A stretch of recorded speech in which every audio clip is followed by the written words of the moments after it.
ბატონოთო, მოგესალმებით, მეწყერ საშიშ ზონაში იმყოფებით და საკმაოდ საშიშ ადგილასაც გახართ, როგორც ვხედავ, მთის მწვერვალი უნდა იყოს. საიდან გვერთვებით და რა ხდება ადიგენის რაიონში გისმენთ ყურადღებით და იმედია ყველაფერი კარგად. მოგესალმებით, მივესალმებით ჩვენს ტელემაყურებელს. დღეს ჩვენ ვიმყოფებით ადიგენის რაიონში, ჩემს მეგობრებთან ერთად, ირაკლი კუპრაძე, ფიქრია ჩიხრაძე. როგორც იცით, გუშინ ღამით იყო სტიქია, სოფელ გომაროში ჩამოწვა მეწყერი და ეს უკვე ბოლო 1 წლის განმავლობაში მეოთხე მეწყერული მოვარდნა იყო და ეს ადამიანები თითქმის 1 წელია ელოდებიან გეოლოგიურ დასკვნას იმისთვის, რომ გაიგონ, იქ ცხოვრება შეიცავს თუ არა საფრთხეს და საერთოდ შეიძლება თუ არა იმ ტერიტორიაზე ცხოვრება. როგორც ყოველთვის, მთავრობა, ქართული ოცნება რეაგირებს სტიქიური უბედურებების შემდეგ და ახორციელებს შემდეგ ქმედებებს. ხო, ისინი ამბობენ, რომ სტიქიური უბედურება ყველგან ხდებაო და ესეც მორიგი შემთხვევა იყო. ბევრჯერ გავუსვით, ჩვენ კახეთში ვიმყოფებოდით, თელავში მოხდა სტიქიანთან დაკავშირებით და იქაც იგივე სიტუაცია იყო.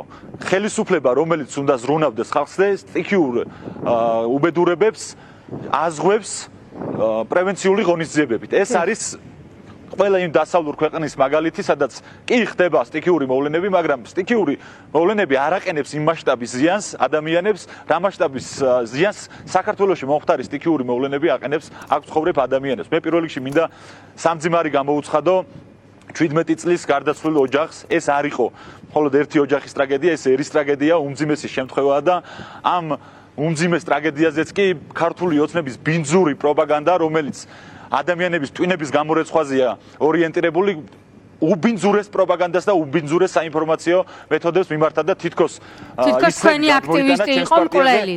ჩემს პარტიაზე თითქოს გიორგი სიორიძე იყო დამნაშავე და ესეთი ბინძური მეთოდებით იბრძვიან ეს ადამიანები იმის მაგივრად, რომ დაკავებულები იყვნენ რეალური საქმით, რომელიც ემსახურება აქ ცხოვრები ადამიანების სიკეთეს, კარგ ცხოვრებას, მაგრამ არა, ქართული ოცნება როგორც ყოველთვის იმ მეთოდებით ცდილობს ხელისუფლებაში მათი ყოფნა შეინარჩუნოს, რომელიც ბინძურია და ის პროპაგანდისტვის მომუშავე ადამიანებიც არიან ბოროტი ადამიანები, ცუდი ადამიანები, რადგან ჩვენ ვნახეთ ონისე ოქრიაშვილის მაგალითად. სწორედ ამ პროპაგანდისტვის მომუშავე ადამიანების დანაშაულია უდიდესი, რომ მივიღეთ ის, რომ მას ფიზიკურად გაუსწორდნენ. ესე მუშაობს ქართული ოცნება და ჩვენ დღეს გომაროში ვიმყოფებოდით, ეხლა ვიმყოფები მე მთაში, ფერსათის მთაზე. ეს არის უმაღლესი წერტილი ადიგენის რაიონში და აქ ადიგენის მაღალთიანი სოფლების, სოფელ გომაროს, ანავის, უთხისუბანის, მოხის და სხვა ბევრი სოფლის მოსახლეობა, რომელიც მისდევს მესაქონლეობას, წელიწადის 5 თვეს ატარებს აქ.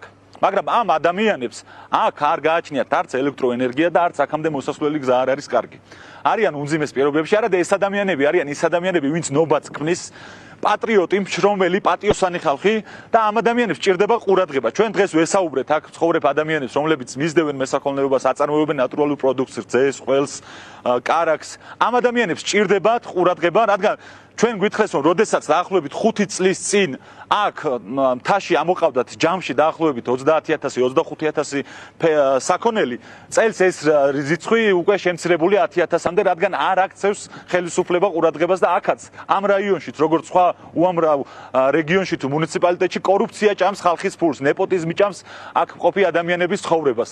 იგივე ხელწერაა ყველგან თითქმის სადაც ჩავდივართ, ხდება კორუფციული სქემები, რომელიც აქ ცხოვრები, სხვაგან ცხოვრები ადამიანების ცხოვრებას ჭამს. მოგვიყევით, ანუ რა კორუფციის რა ტიპის სქემა მუშაობს ადიგენის რაიონში მაგალითად?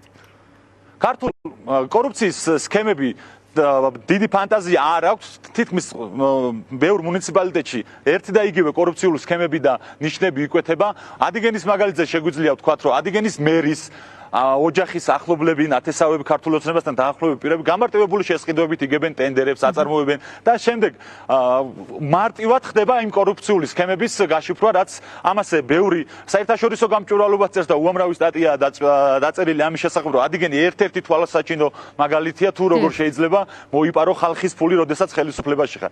აი ეს მდგომარეობა მოსახლეობიან რაიონში, როგორიც ადიგენია. მცირე მოსახლეობაა, მაგრამ თქვენ დამეწყრილ ზონაში იმყოფებოდით ამ დღის განმავლობაში, ამ საათების განმავლობაში თუ გამოჩნდა ვინმე ხელისუფლებიდან, მიდის თუ არა თქო გაწმენდითი სამუშაოები, ეხმარებიან თუ არა ამ ოჯახებს. ახლა კადრში მე ვნახე, რამდენიმე სახლი ნახევრად არის ჩაფლული მიწაში, მანქანები დაფარულია დამეწყრილი მასით. საბედნიეროდ მსხვერპლი არ იყო და ადამიანები იმ სახლებში არ იმყოფებოდნენ, ნაწილი სწორედ იმ სოფლიდან აქ ამოდის და აქ ცხოვრობს იმ 5 თვის განმავლობაში, რაზეც ვისაუბრე, ვინც მესაქონლეობას მისდევს.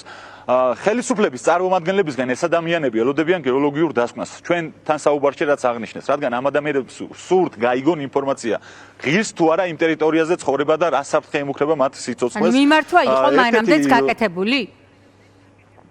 კი, ეს უკვე ბოლო 1 წლის განმავლობაში მეოთხე მეწყერული მოვარდნა იყო ამ სოფელში. გომაროში, სოფელ გომაროში, სადაც დილით ვიმყოფებოდით.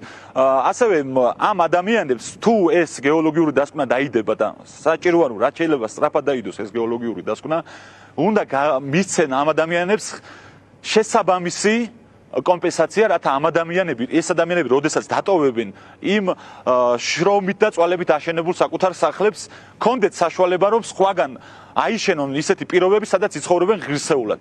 დაახლოებითი კომპენსაცია, რაც ამ დროს ერთ-ერთ მოსახლეს გაეცა, ეს იყო 50,000 ლარი, რომელიც არაფერს არ ნიშნავს, ვერცად ვერ გადავა ადამიანი, რომელიც ტოვებს საკუთარ სახლს, თავის საკუთარ კედლებს და სხვაგან უნდა აბარგდეს და გადავიდეს. 50,000 ლარი დღეს შეუძლებელია ადამიანმა რაიმე გააკეთოს, ან ახალი სახლი ააშენოს, ან რაიმე ქონება შეიძინოს, სადაც შეძლებს ცხოვრებას. აი ეს არის ქართული ოცნების მხრიდან და ხელისუფლების მხრიდან ამ ადამიანების მიმართ დახმარება და რომელიც არ არის საკმარისი, რომ შეიქმნას ისეთი პირობები ადამიანებმა, რომ სხვა ტერიტორიაზე ღირსეულად იცხოვრონ.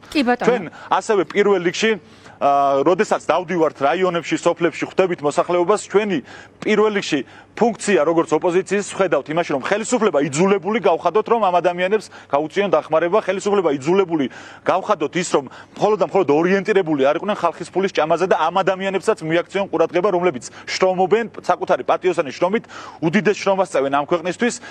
იგივე მძიმე სურათია ასევე საზღვრისპირა სოფლებში, საზღვრისპირა რეგიონებში, ვალეში ვიმყოფებოდით გუშინ, სადაც მეორე შახტის დასახლებაში უმძიმესი პირობებია, წყალი ჩამოდის ადამიანებს და იქ ცხოვრება შეუძლებელია, მაგრამ შემდეგ ვარლამ ციკლაურის ახალციხის მერის განცხადება ვიხილეთ, რომ ჩვენი სახსრებითო ამასო ვერ მოვახერხებთო, რომ ეს საცხოვრებელი კორპუსები გავაკეთოთ. ასეთივე მძიმე სურათია ყველა რაიონში თუ სოფელში, სადაც ჩავდო. არავინ არ თხოვს ამისთვის, მთავარია როგორც წარმომადგენელმა იმუშაოს. არავინ არ თხოვს. ოთო, ერთი ასეთი კითხვა მაქვს. ადამიანები ითხოვენ საკუთარ ფულს, ხალხის ფულს. თქვენ კრიმინალი ახსენეთ წეგან და მინდა კონცენტრირდეთ ამ საკითხზე, მაინც რაც საქართველოში ამ 1 კვირის განმავლობაში ხდება, როგორც თბილისში, ისე ბათუმში. დღეს საქართველოს პრეზიდენტმა წოდებულმა კაცმა, უბრალოდ წუხელ სამთავრობო იმედთან ინტერვიუში ასეთი რამ თქვა, რომ რაღაც ერთი ნეგატიური აქტი მოხდა ვერაზეო და ამის პოლიტიზირებას სცადა ოპოზიციამო. აი სანამ ქუჩაში კრიმინალი ისე დათარეშობს და ფსიქიკურად გაუწონესწორებელ ადამიანებს იარაღს უტოვებენ სახლში, ჩვენ ვხედავთ უმძიმეს შემთხვევებს ერთი ადამიანის სიცოცხლისთვის იბრძვის ბათუმში. 17 წლის ბავშვი პრაქტიკულად მოკლა ხელისუფლების გულგრილობამ, იმიტომ რომ ის იარაღი რომ მოეღოთ ამ ადამიანისგან, მაშინ მხოლოდ სიტყვიური შეურაცხყოფით დამთავრდებოდა ალბათ ის დაპირისპირება, რაც ვერაზე მოხდა. რას ფიქრობთ თქვენ, რატომ არცალია საქართველოს დღევანდელ ხელისუფლებას რეალურად კრიმინალთან საბრძოლველად და რატომ იცლის მაგალითად იუმორისტების და ჟურნალისტების საცემრად და დასაჭერად? ჩვენ ვხედავთ სურათს ქართული ოცნების მმართველობის 14 წლის შემდეგ რა მივიღეთ. მივიღეთ ის, რომ პოლიცია, სასამართლო სისტემა, რომელიც უნდა ებრძოდეს კრიმინალს, აპატიმრებს ტროტუარზე დგომის გამო ადამიანებს, სტუდენტებს, გოგონებს, უნივერსიტეტთან ადებს ხელბორკილებს და მერე მიყავს იზოლატორში. სასამართლო არის მურუსიძის ხელში. ასევე შინაგან საქმეთა სამინისტროში არის სპეციალური დეპარტამენტი, რომლის რესურსი იხარჯება იმაზე, რომ ამ ადამიანებმა სტატუსები იკითხონ და თუ მათთვის მოსაწონი სტატუსი არ იქნება, შემდეგ ეს ადამიანები დააჯარიმონ, განსხვავებული აზრი დევნონ. ეს მივიღეთ ამ ტიპის ველური ავტოკრატია მივიღეთ ამ ქვეყანაში, სადაც იდევნება განსხვავებული აზრი ნებისმიერი ფორმით. ჩვენ შეიძლება ვიცით ერთი სქემა, რომ თუ ადამიანი დაწერს იმ სტატუსს Facebook-ზე თუ სხვადასხვა სოციალურ ქსელში, რომელიც ქართულ ოცნებას არ მოეწონება, ეს ეგრეთ წოდებული კანონით დასჯადი გახადეს, მაგრამ ამ მეთოდს აქვს მეორე განზომილება. რეგიონებში ბევრს დავდივართ და ხვდებით მოქალაქეებს. ასევე ცენზურა მოქმედებს ადამიანები, რომლებიც საჯარო მოხელეები არიან, ანუ ოჯახის წევრი ყავს საჯარო მოხელეები, პოსტების დალაიქებაზეც კი პრობლემა ექნებათ ამ ადამიანებს. აი ამ დონეზე ჩავიდა ქართული ოცნება განსხვავებული აზრის დევნის კუთხით. მაგრამ ამ დროს ვხედავთ როგორი მდგომარეობა კრიმინალის კუთხით და რა ხდება, რა ტრაგედიები ხდება, ტრაგედიიდან ტრაგედიამდე ცხოვრობს ჩვენი ქვეყანა და უმძიმესია მართლა აი Facebook-ში და საინფორმაციოს როდესაც ვრთავ, აი უმძიმესი მოვლენები ხდება, ტრაგედიები ხდება და ეს მხოლოდ ერთი ოჯახების და ერთი ადამიანების ტრაგედიები არ არის, ეს არის მთელი ქვეყნის, მთელი ერის ტრაგედია, მაგრამ არსებობს ასევე ქართული ოცნების მედიები, სადაც გვესაუბრებიან იმაზე, რომ როგორ უნდა ვიყოთ ბედნიერები, ამის შემდეგ როგორ უნდა შევინარჩუნოთ თუმე სიმშვიდე მაშინ, როდესაც ქუჩაში 17 წლის ბიჭს კლავენ, მაშინ, როდესაც მეწყერი ჩამოწვება და ამაზე რეაგირება არ აქვს წინასწარ ხელისუფლებას დაგეგმილი, ამ დროს ჩვენ სამთავრობო მედია პროპაგანდისტული საშუალებები გვეუბნებიან имას, რომ გასწავლით როგორ შეინარჩუნოთ სიმშვიდე, როგორ იყოთ ბედნიერები. აი ეს არის ეს ქართული ოცნება. ანუ ქართული ოცნება და ასეთ ქვეყანად გვაქციეს, სადაც ცდილობენ ამ ყველაფრის ნორმალიზებას და ხომ არ დაიწყო შეგუება, ვთქვათ, ასეთ პროცესებთან. აი თქვენ რეგიონებში მოგზაურობთ ეს დღეები, 1-2 კვირა მე ვხედავ, რომ ლელო აქტიურად არის საქართველოს სხვადასხვა რეგიონებში. რას ამბობს ხალხი, როცა ხედავს ოპოზიციის წარმომადგენლებს? რას ითხოვენ ისინი თქვენგან?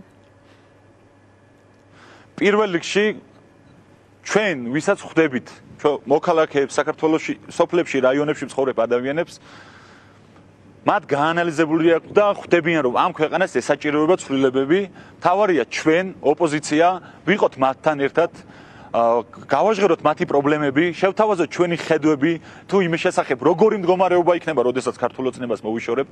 ამ ადამიანებს კარგად ესწავლებათ, როგორი მდგომარეობა საკუთარ რაიონში, სოფელში, როგორი კორუფციული სქემები მუშაობს. რაიონები, სოფლები პატარებია და კარგად ვიცით, ყველა ერთმანეთს იცნობს და ადამიანები მარტივად ხვდებიან, თუ რა სქემით პარავს მას ხელისუფლება ჯიბიდან რა სქემით უღებს ფულს და როგორ მართავს ეს სისტემა ამ ქვეყანას და რა დღემდე მიიყვანა და რა დღეში ჩააგდო ეს ქვეყანა. ამას კარგად იაზრებს საქართველოს მოქალაქეები, თავარია რომ ოპოზიცია არ გაჩერდეს, იყოს ხალხთან, მათ გვერდით იდგეს, მათი პრობლემების მოგვარებაზე ორიენტირებული იყოს, არ დატოვოს პირისპირ ქართული ოცნებასთან საქართველოს მოსახლეობა, მათი პრობლემების ყოველთვის გამჟღერებელი იყოს და არა მარტო გამჟღერებელი, ყოველთვის ხახადოს ხელისუფლება იძულებული რომ არ იყოს მხოლოდ ორიენტირებული რაღაც Facebook სტატუსების დევნაზე და განსხვავებული აზრის დევნაზე და კორუფციაზე, ორიენტირებული იყოს ხალხის პრობლემების მოგვარებაზე.